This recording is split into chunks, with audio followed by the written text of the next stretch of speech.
People have been complaining about the BET 2024 awards. I haven't watched it for years because the BET awards has been shady for a long time.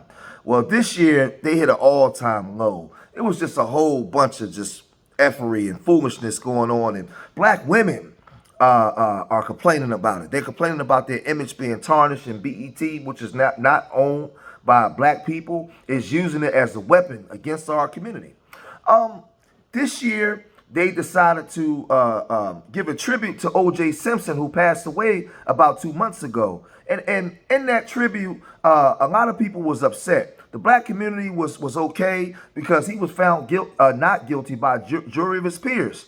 But Nicole Brown's sister, she took to Twitter and she said it's inappropriate to give an abuser and murderer recognition. Tariq Nasheed saw this and he said, why shouldn't BET give an innocent black man the proper recognition he deserves? And, so now all hell is breaking loose. And a lot of people, a lot of the black community, we've forgiven OJ Simpson for a lot of things that he's done. We know that he went to court. He was found not guilty by a jury of his peers. There's a lot of things that we can say about OJ, good and bad in regards to the black community. But nonetheless, he was found not guilty and he should be treated as such. And we know all the things that was done to him. But Tariq Nasheed, he went to Twitter to also double down and speak on this, and he said this. That's not too far from where I am now. Back in the 90s, 80s, and 90s, that Simi Valley, Thousand Oaks, those places were damn near sundown towns. Those places were low-key sundown towns. So they deliberately moved it there, knowing that the jurors that they picked were going to be team white supremacy. So they were used to skewing these jurors to their favor. And the streets of LA did not allow them to do that. The streets of LA said, nah, we're not doing that this time. We're not going to play that game. You're not going to move the trial out here and have this bogus nonsense going on. Yeah. And we had just turned up with the riots out here, the uprising, and people were still amped up. So they were like, hey, man, this case, y'all better not pull no other janky stuff with this case. Let's not play no games. And our good brother, Johnny Cochran, OJ got Johnny, and Johnny was not a damn joke. Johnny made sure that the jurors were jurors of his peers. They didn't let them play the little racial game to get a whole jury pool full of suspected white supremacists. They didn't let that happen.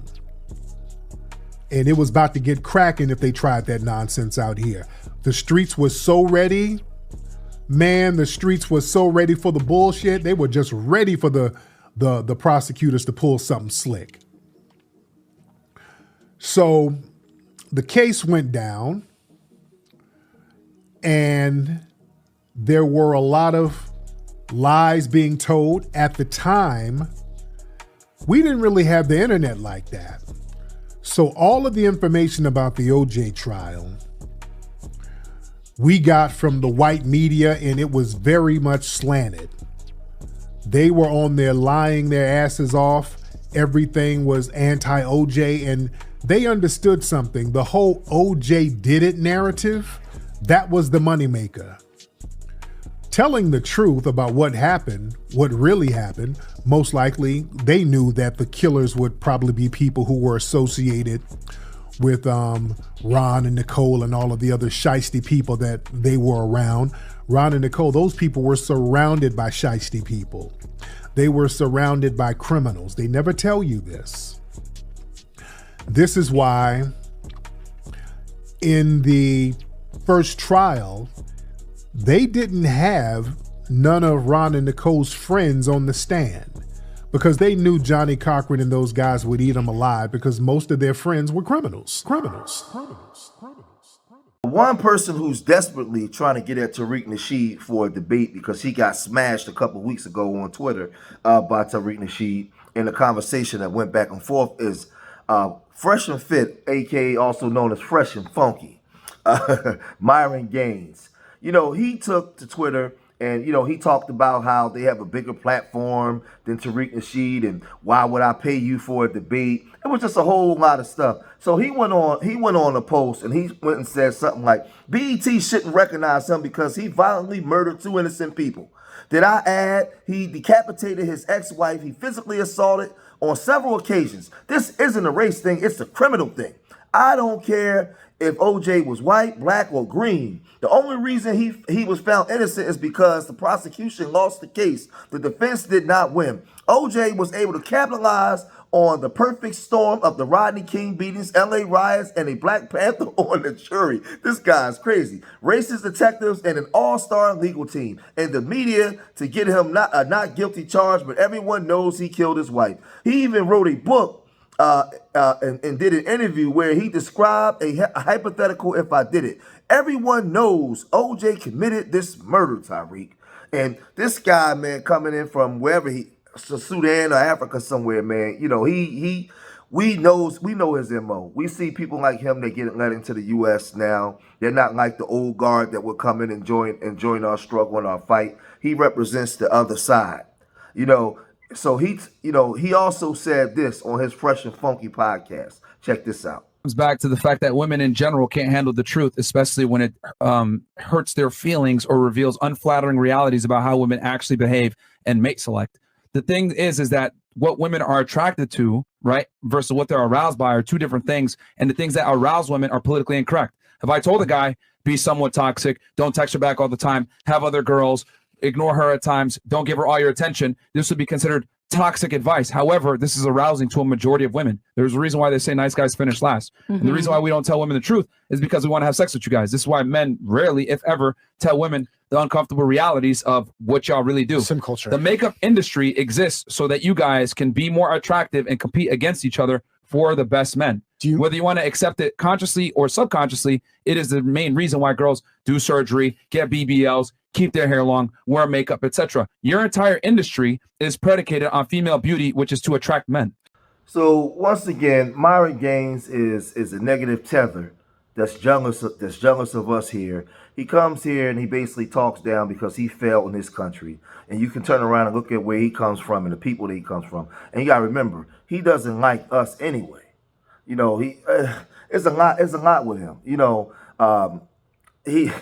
This guy, man, we already seen his MO. We remember when he came after Kevin Samuels, when Kevin Samuels came on the show. We seen when he called black people midnight marauders and all kinds of stuff. And then he posted this picture here on his Twitter where he said if your surgeon is posting your surgery on social media, you're probably not going to have a good time.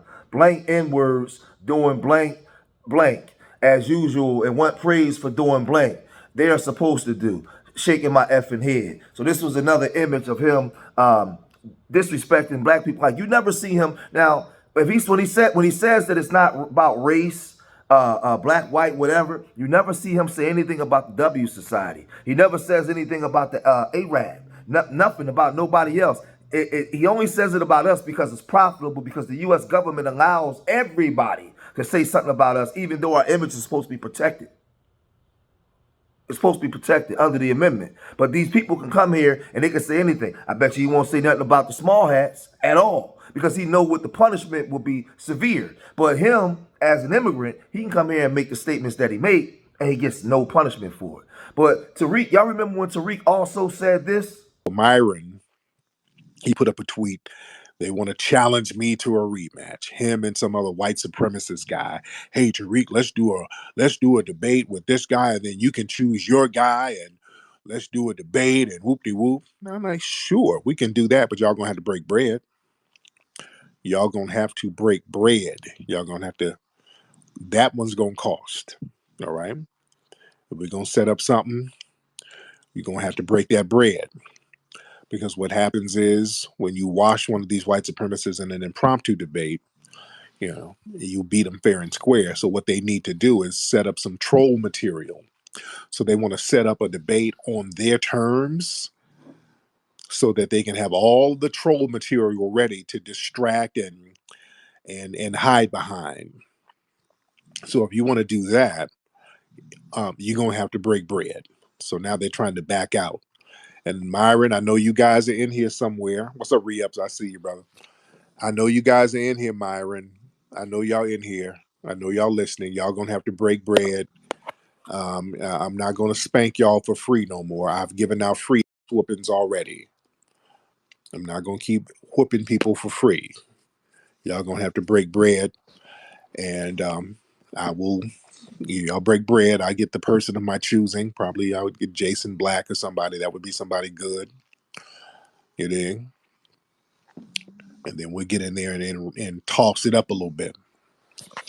But y'all ain't gonna do that. Y'all not gonna do that. You're not gonna do that because the name of the game is to troll your way out of it. And Myron, he sent me a tweet about an hour ago. What did he say? I'm gonna look at his tweet. Yeah, they're trying to back out of it because they know they're gonna have to break bread. I'm not gonna sit here and give y'all free clout. So, in closing, I would say that these dudes are clowns, but they'll get away with it because the black community will let them get away with it. We don't gatekeep. The issue is not the fact that he says the things that he says, it's the fact that it's the mentality that lets them believe it's okay to say it. And that's more of an indictment on our community. He believes that it's okay for him to speak in the manner in which he speaks because he knows that there will be no punishment. There's no punishment for it. I can say anything I want to say about those N words, and they're not going to do anything about it. Everybody else speaks about those N words. Everybody else portrays those N words in a manner in which they want to, and there will be nothing done about it. So that's the issue that should really be spoken about. But listen, again, he tries to come for people, and he constantly gets embarrassed. He got demonetized from YouTube, kicked off. Now he's over there on Rumble, struggling. But I'm going to cut this video short here. If you made it this far in the video, hit the like button, subscribe to Street Media TV. Leave your comments in the comments section. Let me know what you guys think. And remember, I love y'all. Till the next time, peace.